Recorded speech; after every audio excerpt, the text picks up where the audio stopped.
ಅಡಿಕೆ ಗಿಡ ತಗೊಂಡ್ರೆ ನೋಡಿ, ಇದು 5 ವರ್ಷದ ಗಿಡ. 5 ವರ್ಷದ ಗಿಡ ಫಸ್ಟ್ ಫಸಲು. ಅಲ್ಲಿ ನೋಡ್ರಿ ಎಷ್ಟು ಚೆನ್ನಾಗಿ ಫಸಲು ಅಂದ್ರೆ ಒಂಬಳ್ಳಿ ಹೊಡ್ದು ಕಾಯಿ ಎಲ್ಲ ಚೆನ್ನಾಗ್ ಕಟ್ಟೈತೆ. ಅಲ್ಲಿ ಎಷ್ಟು 3 ಗೊನೆ ಇದಾವೆ. ಪ್ರತಿ ಒಂದು ಗಿಡದಲ್ಲೂ ನೋಡ್ರಿ, ಪ್ರತಿಯೊಂದು ಗಿಡ ಹಚ್ಚು ಹಸಿರಾಗಿ ಕಪ್ಪಗೆ ಗಿಡ ಚೆನ್ನಾಗಿದಾವೆ. ಅದೇ ರೀತಿ ಬುಡ ನೋಡ್ರಿ, ಸ್ಟೆಮ್ ಎಷ್ಟು ಚೆನ್ನಾಗಿ ದಪ್ಪ ಇದಾವೆ. ನಾನು ಇವ್ರಿಗೆ 3 ವರ್ಷದಿಂದ ಗೊಬ್ಬರ ಕೊಡ್ತಾ ಇದ್ದೀನಿ. ಈ ಕಡೆ ಎಲ್ಲ 3 ವರ್ಷದಿಂದ ಈ ಕಡೆ ಎಲ್ಲ ಗೊಬ್ಬರ ಕೊಡ್ತಾ ಇದ್ದೀನಿ. ಕಂಟಿನ್ಯೂಸ್ ಆಗಿ ತಗೊಂಡು ಹಾಕ್ತಿದ್ದಾರೆ ಇವರು.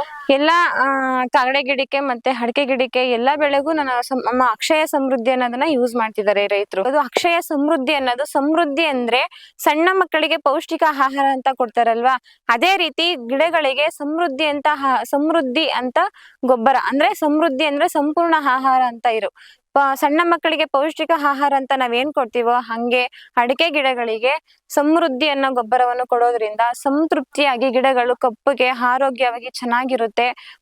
ನೀವು ಯೂಸ್ ಮಾಡಿ ನೋಡಿದ್ರೆ, ಒಂದ್ಸರಿ ಯೂಸ್ ಮಾಡಿ ನೋಡಿದ್ರೆ ಮತ್ತೆ ನೀವು ಅದೇ ಗೊಬ್ಬರ ಹಾಕ್ಬೇಕು ಅನ್ನೋ ತರ ಗಿಡ ಎಲ್ಲ ಚೇಂಜಸ್ ಕಾಣಿಸುತ್ತೆ.